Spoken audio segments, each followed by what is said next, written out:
Hey Jeff, What's going on? it's not Monday. It's not Monday and you haven't gotten a haircut yet. Oh my God, you wanna really talk about this? My hairstylist, quick story, had a baby, went on a mat leave, and after he came back, he says, I'm only working 1 day.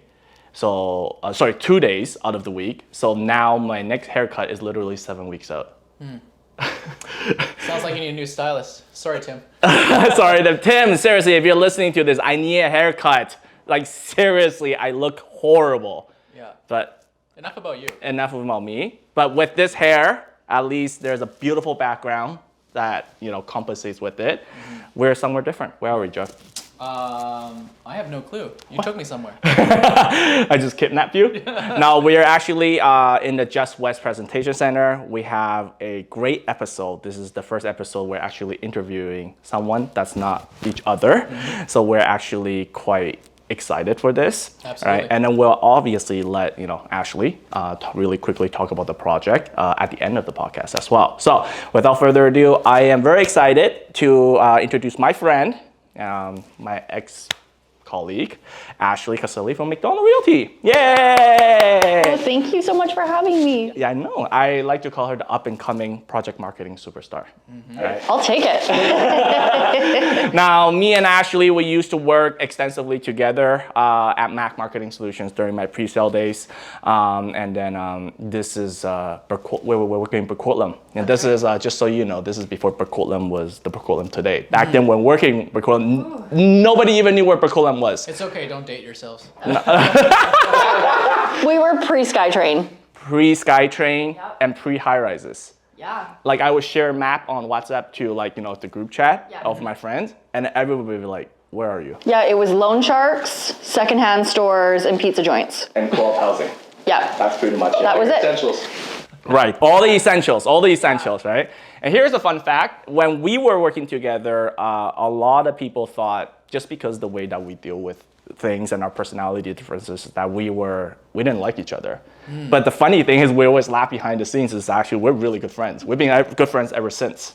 Right, so I always thought that was pretty funny. I wanted to share that. So today, once again, I'm super excited to chat with Ashley to talk about her past, her present, and her future. Right? And we do have a pretty long podcast today, so why don't we get started? I'll start with you. Go ahead. So, Ashley, we just met a couple minutes ago before the podcast. So what I would really love to know, and I'm sure our listeners would too, is if you could maybe share with us a little bit of your background and how you got started and how you got to where you are today. Yeah, absolutely. I started in the industry in 2005. It was in the Okanagan, and I was a part of a team selling resort real estate. So we were selling ski properties up at Silver Star and Big White in the winter, and in the summer, we'd go down to the lake and sell lakefront properties or golf course properties. I didn't know about this for your past. Okay. Are we talking about timeshare?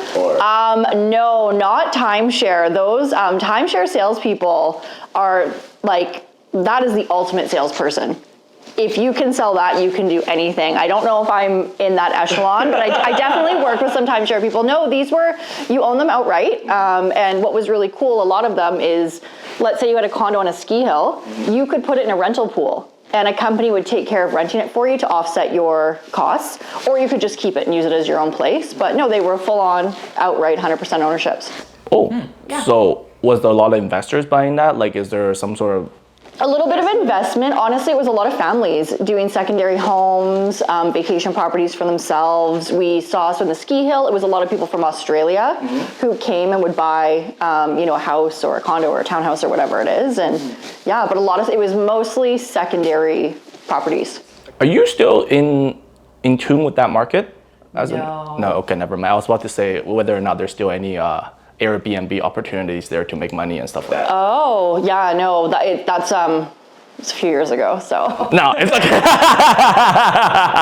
Sorry to cut you off, continue. Okay. Yeah. So when the recession hit in 2009, nobody bought anything, let alone secondary resort real estate. Yeah. So I came back to Vancouver and I got into more traditional residential project sales. Yeah, now let's focus a little bit more on the real estate side of things. Okay. You've been to Toronto. Yeah. You're now here for both project marketing side Could you share with us what is the biggest difference between here and Toronto, since I know that every province in Canada kind of does things a little bit differently? Yeah, it was a big learning curve going out there, which I was surprised after doing so many years in projects. So first of all, when you're on the sales side, we focus and deal primarily with realtors.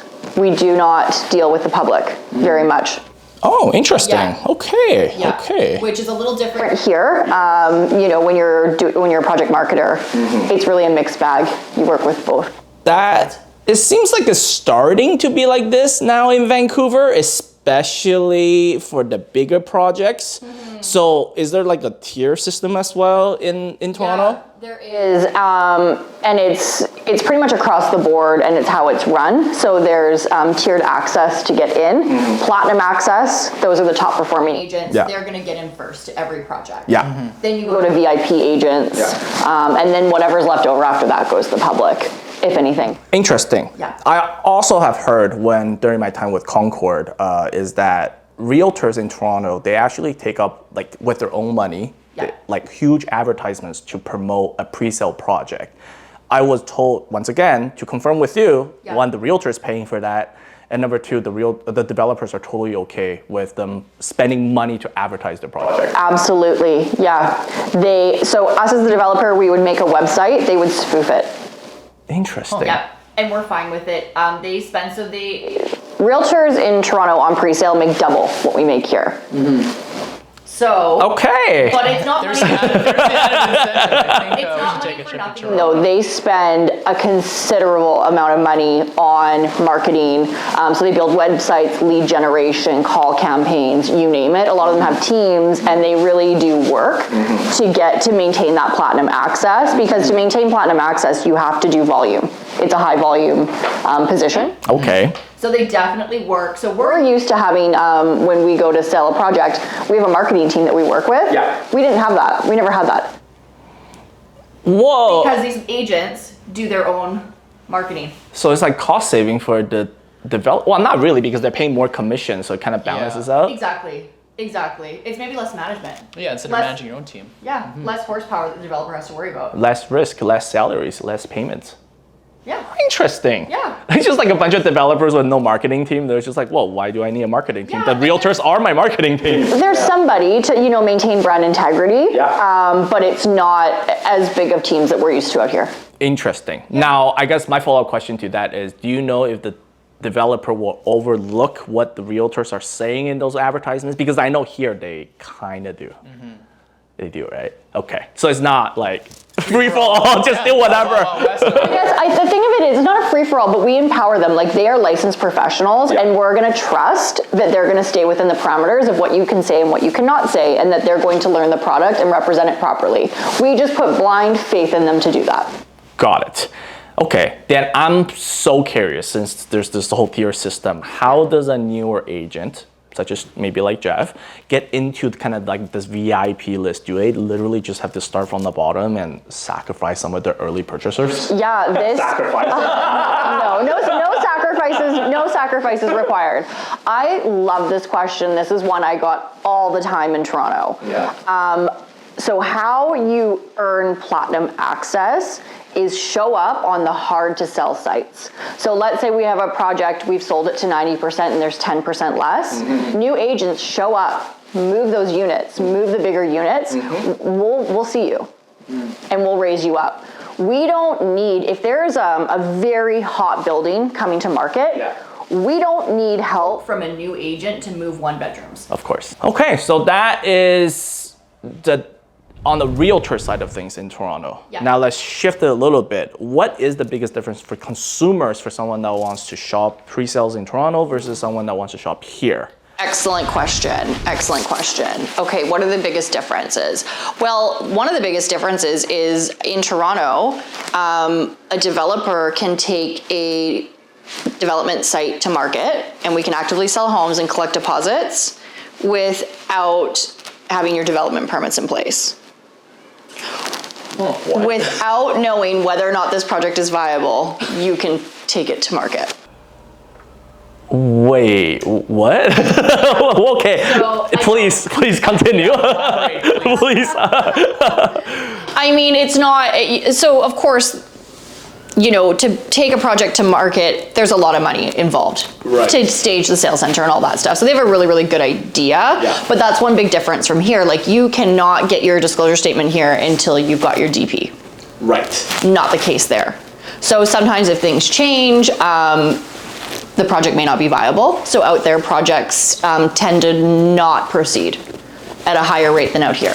Like, what kind of rate are we talking about? Like, roughly, I mean, we're not going to pinpoint you exactly for it. I don't know, maybe like 5-10%. Okay. Yeah. Because here, we all know, like, it's rare for a It's project. very rare out here, very, very rare out here. And I was just surprised at like the attitude out there of like, yeah, it just happens and it's the way it is. So for example, there's this it's a gorgeous tower. The architect is Frank Gehry. It's called Forma. You've probably heard about it. It's Frank Gehry's tallest tower in North America. They do not have parking for the building. And so they are attempting to secure parking off-site by buying a parkade. It is not secured. They have started sales. I think they're going quite well. So every buyer has, I think, a 6-month rescission period, like a 6-month subject to the seller confirming the parking. But it got put to market in advance of having that detail confirmed. Wait, so just let me take a step back. I like your guys' very deep breaths on this as you process. This is just so different. So you can bring it onto the market without DP. So that means that your, what we call a CAC, is not confirmed with the government yet. No. Is that, because I have heard in pre-sale in Toronto, there's something called the development fee at the time of closing. Is that related, or? It is. So yes, so here in BC, I'll kind of walk this one back a little bit. So here, when you purchase the home, let's say you purchase this home. Okay. Right, this beautiful F-plan available for 1.5 million. So on your statement of adjustments, you're gonna pay 5% GST. Yeah. Because GST is applicable on new homes. You're gonna pay property transfer tax. Okay. And that's it. Yes. Right? Yep. Your legal fees. few Small other things, but miscellaneous. That's it. So in Toronto, let's say you bought this same home, you're going to pay HST. Okay. Okay, you pay land transfer tax, like our PTT. Yeah. And then you pay development levies or charges. Now, you don't know what those are because they aren't levied until completion. So you could get a bill for $13,000, you could get a bill for $30,000, you could get a bill for $75,000. You don't know what it's going to be. What a nice surprise. So It's like what? a surprise.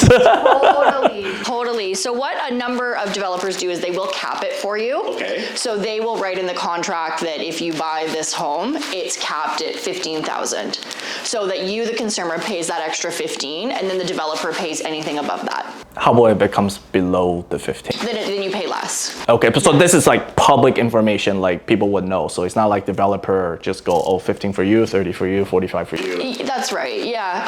Well, is it public information? I don't know, it's per contract, like whatever. It's usually a negotiated item, so it might be an incentive they offer, or maybe during your rescission period, you ask them to cap it. I see. And how often is this negotiated? I'm assuming, like, for example, COVID times, when the Yeah. market was just going crazy. I'm assuming the developer don't want to negotiate on that. It's pretty standard to include it as an early buyer incentive. Okay. Because it's such an unknown. Okay. So it's really going to help people commit to the site. And you also, like, at the end of the day, developers need people to close.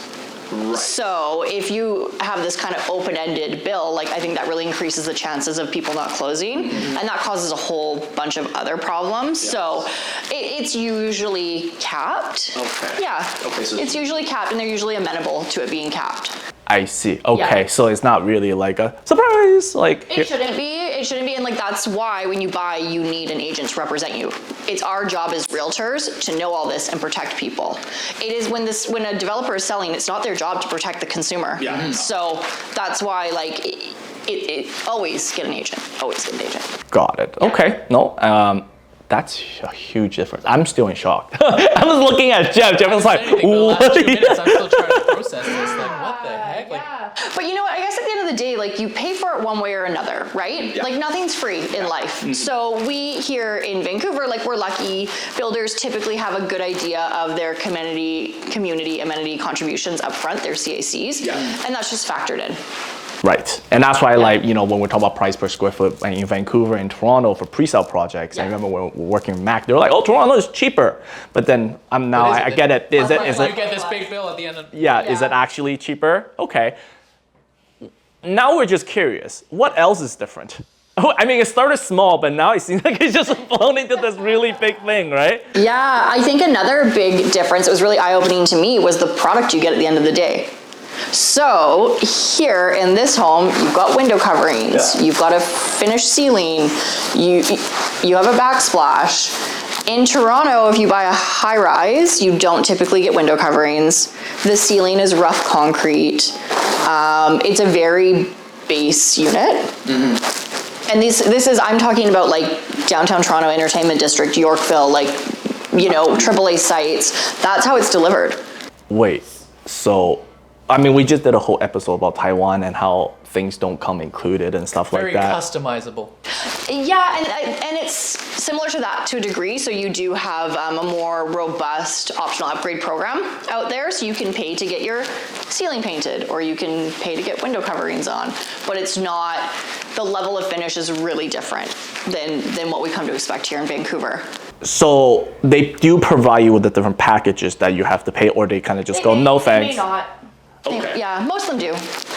Most of them do. Okay, so if then really comparing that to Asia, there's a lot of homeowners in Toronto that buy pre-sales, then after completion they spend even more money onto the renovation. Oh, absolutely. Okay. Yeah. So but then you've got to make it yours. So I think they do that. People do it here too.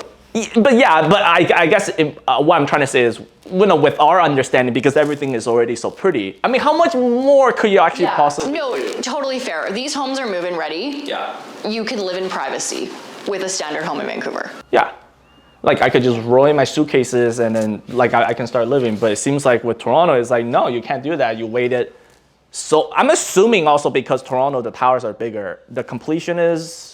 Yeah, there's a few things. So completion dates are a bit longer typically. So you're looking more like 2 to 5 years, 2 to 10 years, depending on the size of the development. But you've got to remember seasonally, like it's a very mild winter here. Yeah. So you can essentially work let's call it 340 days a year. Let's say we shut down a little bit because we've got some snow. Yeah. Versus there, it's hard winters. Buildings there are concrete form. Yeah. They don't really do wood frame out there. Yeah. So when it's cold, you can't pour concrete.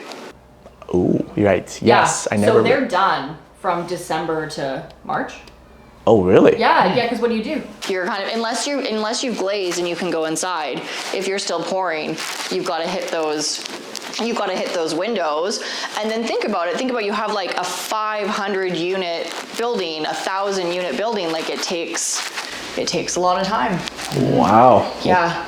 Huh. Interesting. Yeah. crazy. Which brings up another interesting point because, you know, AAA banks, so TD, RBC,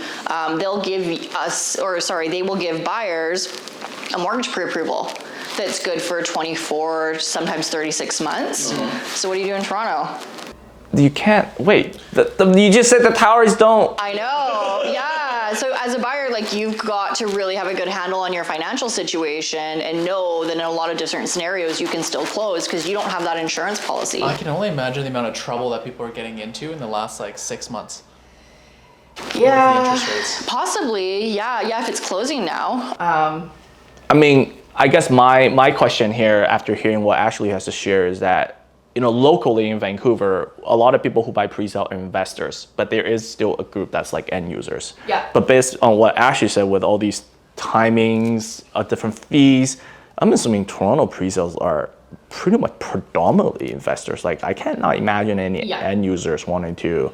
I don't feel like I dealt with very many end users at all, mostly investors. And, you know, to me, investors, that's such a broad term, right? There can be like a very sophisticated investor in their corporation and it, you know, that's all they do. Or it could be like you buying a second unit and, you know, not saying you're not savvy, but, you know, it's like a secondary income. It's not a primary part of your business. So yeah, definitely it's the investors that come out to projects out there. And I'm assuming that's one thing. The second thing that's going through my mind is that you probably don't deal with any no realtor contracts there in pre-sale, right? Because here, like, percentage is very low, but we still deal with one or two of them here that they come in, they just don't believe in it or whatever, and then they just write on their own internal. I'm assuming that's the only, like, what we do is when we would launch a building, we would have an insider program. So these are people directly connected to the developer, employees, family, friends. Those would be no realtor deals, but they're definitely like an arm's length deal. That'd be kind of it where we would see those. interesting. Yeah. Interesting. Okay. I mean, like, so far from what you shared, it seems like Toronto is such a much more complicated and dynamic market than Vancouver. Like, what made you come back?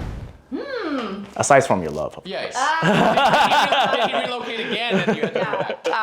Well, I decided to come back because I'm from here and my whole family's here. And I woke up one day and I just realized, what am I doing this for? Like, I love Toronto for so many reasons, but I absolutely hate missing on my nephews growing up. Being around my parents and it's proximity. Like, I just wanted to be there. So that was it. That was the call. And we came back. Still love, but different kind of Still love. love. Yeah, what's the point? I don't want to not be connected to them. And you can't get that time back that you don't spend with them. Okay.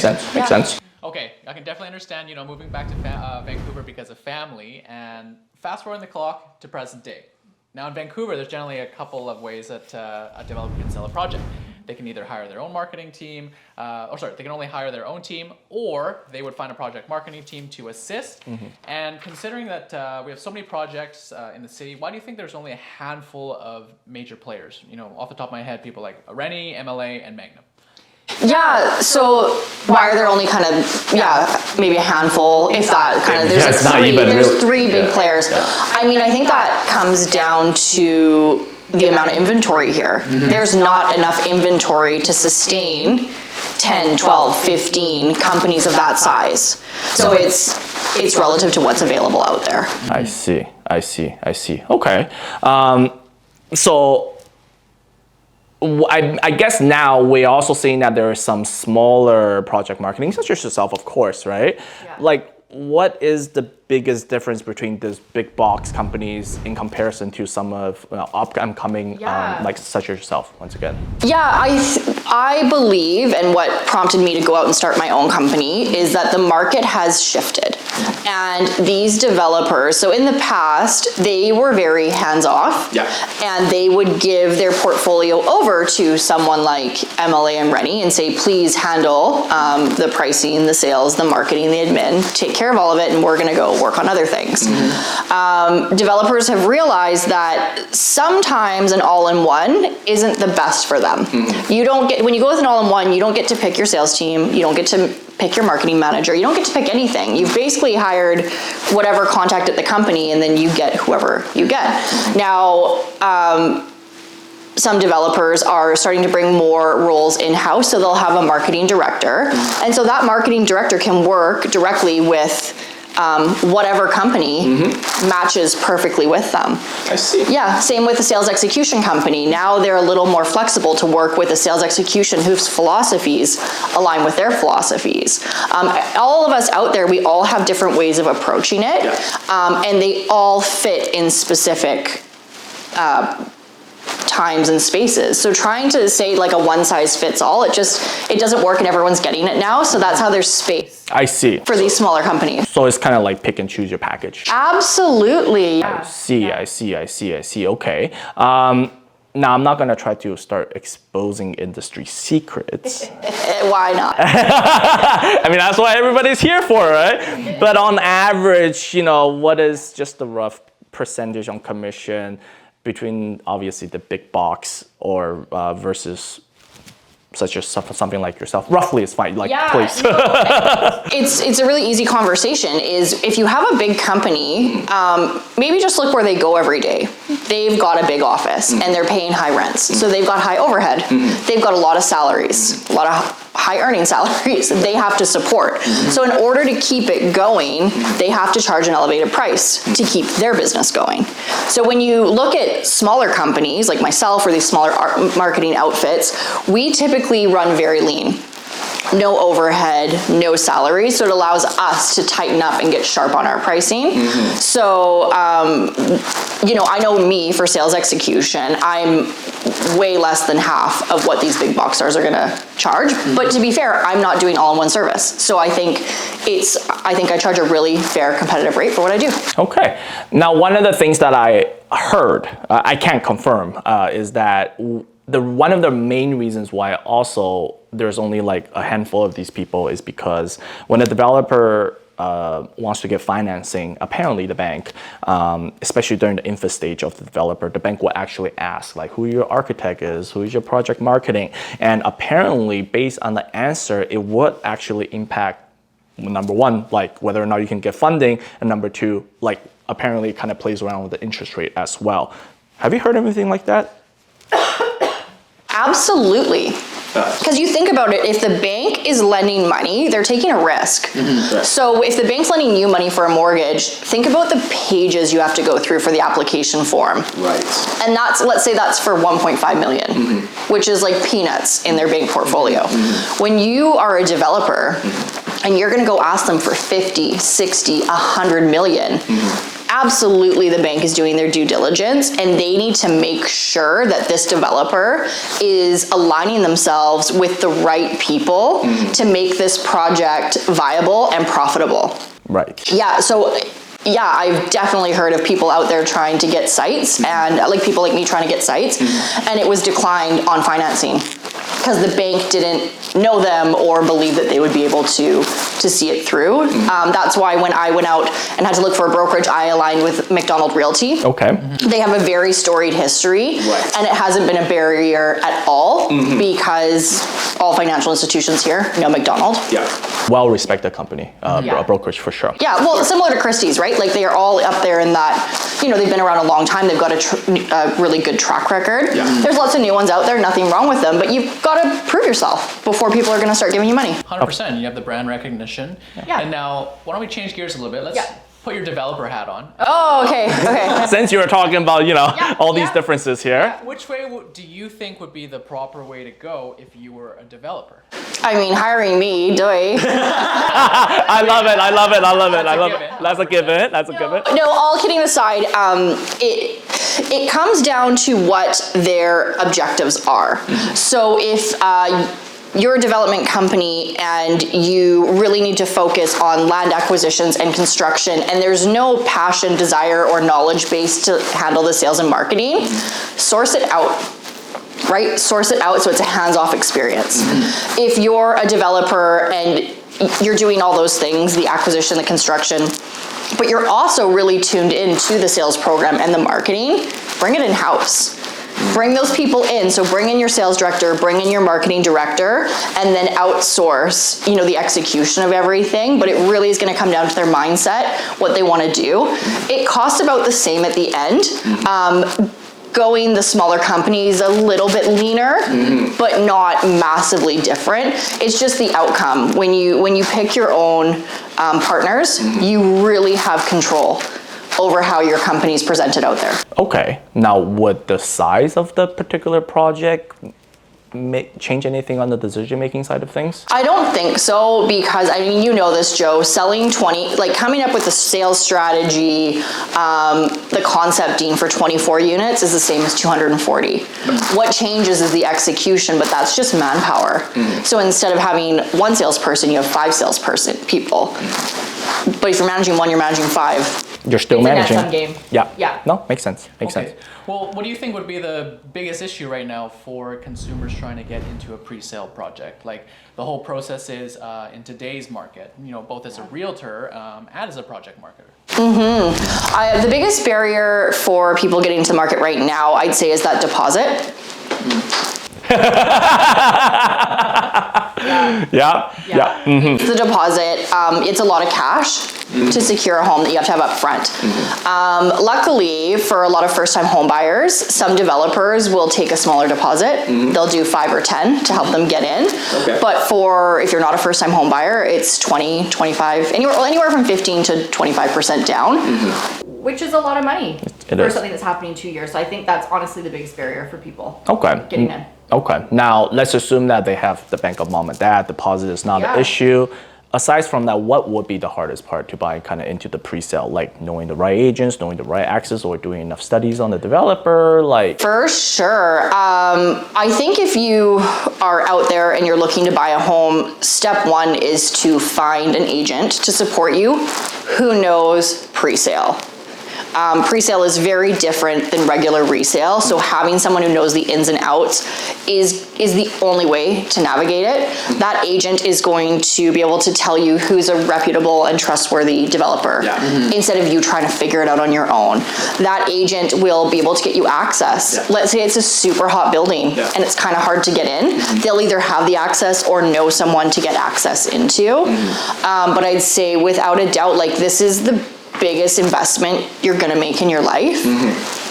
Align yourself with someone to do the homework for you. That's what realtors do. Okay. Well, okay. One of the questions that also came up from a lot of people once they knew that we were him. myself included. A lot of people is me.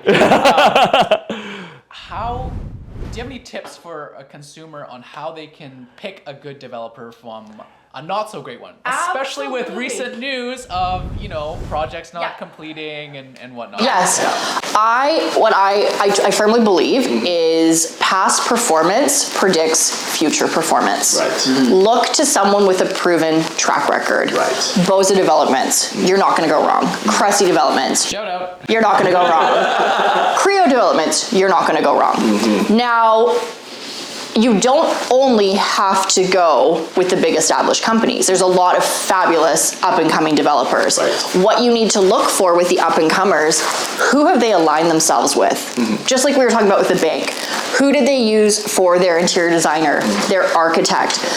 If they're wise enough to align themselves with the best in the business, they're on the right track. It's probably gonna be a really good site.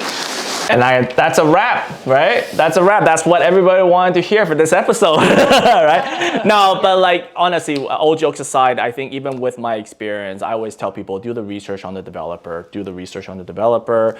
You'll see it, Google review, what have you. It's all online, and once it's online, it doesn't go away, right? But I think Ashley nailed it for sure. Is like, okay, what happens if it's a smaller developer? But it's on a location that just works for me, right? For example, just west here, right? Then obviously that's where Ashley goes. Start doing the research on the architect. Start doing the research on the project marketing company. Start doing the research even on the construction company. There is a lot of different construction company out there that has great reputations that is not strictly working for one set of developers, right? Yeah. I guess at the end of the day, it's like, how important is this to you? Like, we're not buying a T-shirt here, right? Of course. Yeah, but do your homework. So Sightline Properties, who did Just West, it's a new development company. No one involved is new though. So the partners all have a very long history, but prior to this, there was no development by Sightline Property. So Shape Architecture is the architect on this. Such a Vancouver classic. AK Designs did the interior. You can see it, it's absolutely gorgeous. So they align themselves with the right people to bring this beautiful product. And one little insider tip is I actually love developers' first projects because it's their show out. Yes, right. They have to show the world this is how we deliver, and they always over deliver. So you always get this exceptional product at a really good price. I wouldn't be afraid of it. There's usually a lot of good value. Right. Of course, prerequisite, do your research, make sure that, everybody. But if the boxes are checked, I've done it myself. I've personally invested with BD. Right. One of their earlier towers. And back then we were like, BD, isn't that an industrial developer? Like, what is BD doing here with all these residential? And I made a ton of money off that purchase, so it paid off. Right. No, good experience. Good experience, right? Okay, so that's for till today and the future of Ashley. Right? I know that you've been picking projects here and there for local developers. What is the biggest difference? Why should people choose Ashley instead of all these players out there for project marketing? Yeah, I love this question too. The developers who've chosen to partner with me, the reason we decided to engage together is when you hire me, you get me. Yeah, so you're not talking to me and then I send in the team and I'm never a part of it. I am so involved in every step of the way, working on the floor, definitely not a hands-off experience, and that's what developers want. They want me to put my 18 years, my coast-to-coast experience to work, because from all that experience, I've got this huge chest of tools that I can pull out in any market condition to get the job done. Right. And that, I think this also kind of goes with resale as well. I know that there are clients that just refuses to work with the team because they know that they'll talk to the team leader and then everything else we funnel down to people that has nothing to do. But then you want to hire the team leader. Like, I hire you for a reason. And you don't get access to them. Yeah, and then you can't find them. You have to talk to the people down there. Anyway, so it's kind of the same idea.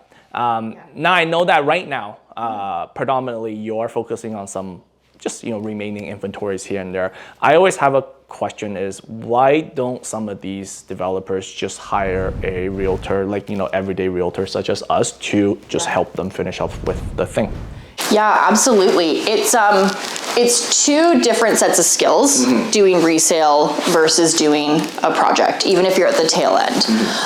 The biggest difference is resale agents, they want to move it quickly. Right? You guys want to see a sale actualized in 30, 60 days. Anything around outside of that, typically the mechanism to get sales going is reducing prices. We don't have that luxury in projects. We have targets, we have performas, so we have to use a lot of patience, use a lot of different skills. To move things, it's not always about adjusting price. And so that'd be the big difference is when I have a problem, I come up with a variety of solutions, and kind of the last one is adjusting prices. And that just honestly works for the developer's bottom line. Don't spill all your beans, but any examples that you can give us? Like, for example, like don't touch price. Actually, don't touch price. Yeah. But help me sell these. Yeah, for sure. Don't touch price, but help me sell these. So first thing I'm gonna do is I'm gonna deep dive into the past sales and figure out who's buying. What makes them tick? How do I speak to them? What do they need? And from there, that's how we craft the program. So I can't think of an example offhand. Can you think of one I did? Yeah, sometimes I think for pre-sale, sometimes some developers will be like, oh, here, I don't want to talk about price, but here is a free locker. Totally. Yeah, because that's kind of that's their MO. In a way, right? So that's kind of what I was thinking about. Okay. Yeah, and then I know that some developers, they might, I mean, the most extreme I think we ever heard was leaseback. I know that developers don't really do that anymore, right? Or rent back or guarantee rental for several years and stuff like that are some of the big box tools that I generally hear. But of course, it depends on the situation, the developer, how rich they are. Sorry, I just thought of one we did here at Just West recently. So we had unit 82. It's a gorgeous one bedroom and flex. It hit the market, and so the whole marketing campaign was the show home sell-off. Because it was. People finally had access to buy the show home. Put on the market, we sold it 2 days later after promoting it as the show home sell-off. The buyers even asked for some pieces from the home to be included, which we worked with them on. So we sold it at full price, a little bit of a different marketing campaign, threw a little bit of furniture in. Got it done. Fair enough. 2 days. 2 days. I know, 2 days. And that's the thing about pre-sale. At least when I was working pre-sale, it's very different than resale. In pre-sale, you really have to think outside the box. Okay, we can't touch price. What other things can we entice this for the purchasers or the consumers to kind of bring it over the finish line? Or it's bridging them, right? It's figuring out who's going to live here. What do they look for in a home? Now, how do we make them know about it? A lot of times it comes down to that. Because the price is fine, right? We do a lot of analytics. The pricing is usually fine. Projects take a long time to sell. So them sitting on the market a long time doesn't devalue the price, which is very different in resale. Very. Okay, now this time for real, it's our listeners that want to know what are some of the craziest stories or most stressful situations that you've been in, because you've been in the game for quite a while now. You must have something in your back pocket that you can share, or is that top of mind? Yes. That could be a whole different podcast. Okay. I'll tell you some from Toronto. Okay. Yeah. Okay. So my very first site out there, I did the the tail end of a building. Okay. Okay, so it was a really great developer, and they paired with a gentleman who owned the largest strip club in Toronto. I like where this is going. I'm ready. I'm ready. Yep. Yeah, right? Yep. So it's a super, super cool. It's the coolest building I've ever been in. Lenny Kravitz designed a floor. Very cool. So I would go and sell, and I'd be there, you know, Monday to whatever my days were, normal days, 12 to 6. Yeah. And on several occasions, Oh, more than one. I would have someone, they'd come to the show suite, and then I'd go in the elevator to take them to whatever home, and I hit the elevator door, and like a very intoxicated high person would just tumble out of the elevator. Okay. Yeah. Maybe the party kept going. Yep. Right? And you know, 1, 2 in the afternoon, they would just roll out of the elevator, and the people would say, "Oh, is this normal?" And I'd be like, "No, I've never experienced it." Almost every day. No. Yes. No. No. And in the same building, you would get into the elevator with people, and it would be sex workers. Okay. Like, there's full of sex workers getting ready to go Yeah, out. yeah. And yeah, super, just interesting vibe. Like this, it was very interesting vibe there. Toronto, huh? Yeah. Did you end up selling the building? Like Sold out. Yeah. There you go. Top salesperson. Had some record deals in there for sure. It was just like this really interesting mix because that connector, and I guess he like got some of his friends or workers in there. Yeah. So it was just like a very, very different vibe than what I'm used to. Very different vibe. Top salesperson. If you can sell that, you can sell anything. I personally would buy it for the free entertainment value. Like, you do not need Netflix. You are living in this building. I'm just gonna sit at the lobby for the next 3 hours, just see all the action that happens. Yes. Oh my gosh! And actually, the same building. So my show suite was a unit. Yeah. Like in the building, Yeah. and someone lived across the hall, and the guy he was not okay. Yeah. He was not okay. So I noticed sometimes if I had to go down a level or up a level, I would just take the fire stairs. It's faster, right? It's good for you. And Vaseline started showing up on the handles. And at first I was like, oh, that's weird. It might be, work, or I don't know what it is. So I cleaned it off, but then I noticed, like, no, it's intentionally happening. And so I was like, oh, that's really weird. Anyway, one day I'm leaving the office and I'm going to get in the elevator to leave, and I close the door, and the guy comes out and he starts screaming at me. And he's like, you've got to stop slamming the doors. People live here. And I was like, are you putting Vaseline on the doors? And he's like, I am. And you guys have to stop slamming doors. And I'm like, first of all, don't yell at me. Like, I came here to go to work. We're allowed to open and close doors. They're solid core doors. Like, they make a clunk. But, like, don't come out here and yell at me. And he was like, he's little. I'm very tall. He was very little. So he was, like, shouting up at me. And I was like, no, this is not acceptable. Like, go home. So I, driving home, I called the developer. And I was like, hey, I had this really weird interaction. Like, this guy, oh yeah, sorry, he threatened me. He's like, you keep doing it, I'm gonna like kill you, I'm gonna shoot you, I'm gonna whatever. Whoa, and I was, oh yeah, sorry, I forgot that. Yeah. Kind of like a big part there. yeah, he's gonna kill you. I was like, okay. So I called the developer and I was like, hey, I had this really weird interaction. I don't know what to do. Like, he's obviously very upset about something. I don't think it's me, but at the end of the day, like, I do have to work across from him, so what do we do? And he's like, well, just don't go to work. And I was like, well, no, that's not an option. Like, I need to be there to sell it. So he's like, okay. So we got like a security guard to sit with me so that he wouldn't shoot me in the head. So that was good.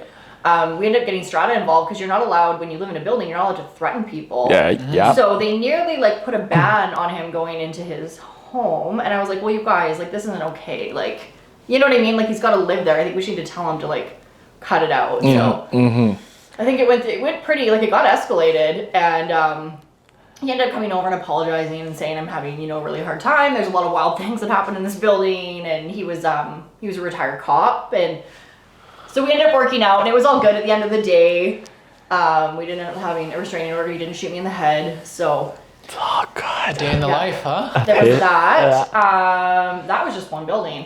And then the other good one is I was in Toronto in a B location. Okay.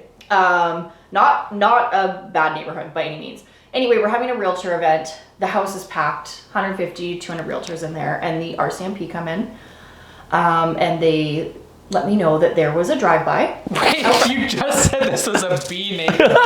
I'm starting to think this is more like C minus. It was not Regent Park. It was not Regent Park. It was a really good neighbor, or an up and coming neighborhood, but not a like I would feel totally comfortable there. So they were asking me if I'd seen anything, if we had any footage, security footage, and I was like, hey, can we talk about this not here? Because we're trying to sell this site. And as I'm speaking with the RCMP, one of my colleagues comes around the corner and says, Ash, I need to talk to you. I was like, not right now. And he's like, no, right now. So I went around and chatted with him, and his car had been stolen out of the parking lot at the same time. Like GTH. a little bit, yeah. And I was like, okay, can we deal with that like after everything? Yeah. And he's like, yeah. So we put that aside, and so we calm everything down, and then I don't know, about an hour later, while the event's still going on, one of the higher ups found out, he was in the back office, he found out there was a little tiny administrative error on one of the contracts, and he got very upset and started throwing chairs against the wall, like grown men do in a work environment. Yeah, Jeff. Sorry for breaking your chair. So I I'm just joking. and say, please don't behave this way in a work environment. Yeah. It was a day. Wait. So, Yeah. couple of questions. Number one, when the chair throwing was happening, was there people outside, like realtors? Absolutely, yes. Oh, God. We had so many people, and there was music, and there was catering, and they didn't pick up that there was chairs getting whipped in a back office against a wall. Oh my The God. whole, like, are you fucking kidding me? Like, wow. Yeah. Oh my so, God. like, overhanding them. Like, yes, like, You see, like, for someone not working in pre-sale, this is a nightmare. Yeah. This is a straight up nightmare. nightmare. You hear about axe throwing as like, a stress reliever, but this guy really took it to the next level. Yes. Oh my God. Yes, we had a chat. We don't behave that way at work. Yeah. Interesting. Yeah. Thank you for that. You were welcome. Oh my You were God. welcome. Imagine the stuff that Ashley is going to share with us, not in front of the camera. No. Okay, Yeah. now before we conclude the podcast, I know that last area I want to touch on is the fact that you were in resale and then you were in pre-sale. I'm also kind of asking for myself, honestly, now that you're on both sides and you're extremely successful on both sides. In your personal opinion, what is the biggest difference between resale and pre-sale for yourself as a realtor? Okay, so for myself, look at resale. So let's say you do 100 deals a year. Yeah. You are dealing with 100 different clients. Amen to that. Yes, you are dealing with 100 different personalities. Yeah. You are dealing with 100 different chair throwers. Just kidding. Please no. This is hardwood. But it's a lot. It's very labor intensive Yeah. to do that volume of deals in resale. On the project side, if I do 100 deals, I deal with one person. I deal with the developer. So we can really get to know each other, figure out how each other works, and just get it done really quickly. So that is my preference in that regards. And that's kind of your preference on why you decided to go predominantly pre-sale. Predominantly over pre-sale, because I know that you also do a little bit of resale. I do a little bit of resale, yeah. Not to the level you guys do. I just don't have a schedule to maintain that. Yeah. And I'm so service focused. So if someone's asked me for help and I can, I will. But if I can't, I refer it out. Yeah. Okay. And we'll still support them as best can. But to me, it's not about getting all the business and all the money. That is such a losing strategy. Yeah. It's about helping people get to where they need, and I'll do what I can. But I've also really come to learn my limits because I've tested them and I've pushed them for too many years. And so that's, yeah. Okay. Thank you so much for that. Well, I think, thank you actually so much for your time, sharing your experience with us.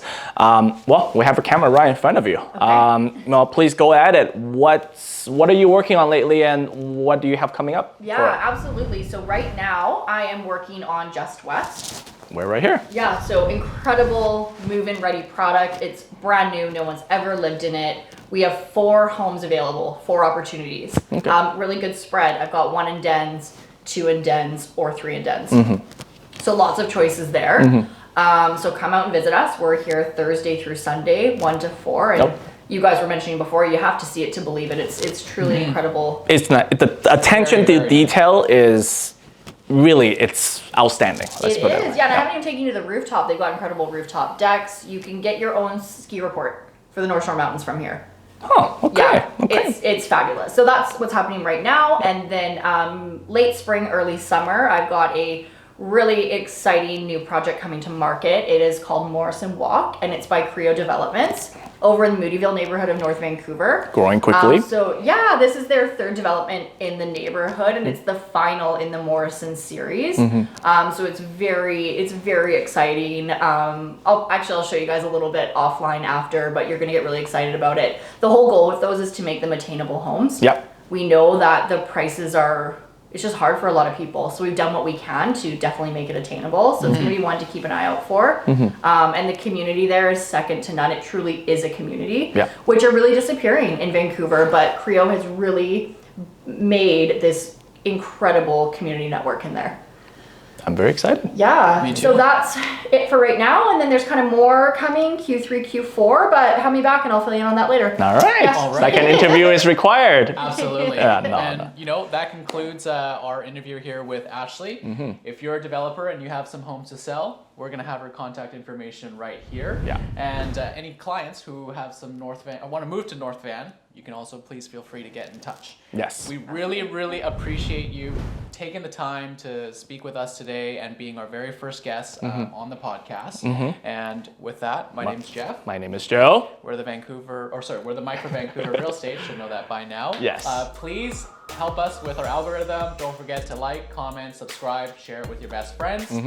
And we look forward to seeing you next week. See ya.